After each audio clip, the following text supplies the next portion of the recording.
কুয়েতে বিষাক্ত মদ পানে অন্তত ২৩ জনের মৃত্যুর ঘটনায় গ্রেফতার হওয়া ৬৭ জনের মধ্যে একজনকে বাংলাদেশি বলে দাবি করেছে স্থানীয় স্বরাষ্ট্র মন্ত্রণালয়।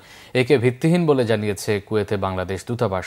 সামাজিক মাধ্যমে দেয়া বিবৃতিতে কুয়েতের স্বরাষ্ট্র মন্ত্রণালয় জানিয়েছে, আবাসিক ও শিল্প এলাকায় পরিচালিত ৬টি কারখানা ছাড়াও প্রস্তুতিহীন আরও ৪টি কারখানায় হানা দিয়ে অবৈধ মদ তৈরির সরঞ্জাম জব্দ করা হয়েছে।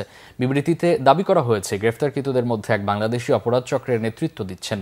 আর কিভাবে মিথানল দিয়ে মদ তৈরি ও বিক্রির তথ্য ফাঁস করেছে নেপালি এক নাগরিক। মদের বিষক্রিয়ায় আক্রান্তের সংখ্যা ২০০-র কাছাকাছি। এর মধ্যে অন্তত ৫১ জনের জরুরি ভিত্তিতে কিডনি ডায়ালাইসিস করতে হয়েছে। ভেন্টিলেশনে নিতে হয়েছে ৩১ জনকে। কুয়েতে বাংলাদেশ দূতাবাসের বিবৃতিতে বলা হয়েছে, বিষাক্ত মদ চক্রের মূল হোতা দাবি করা দেলোরা বারকাশ দারাজি বাংলাদেশি নন।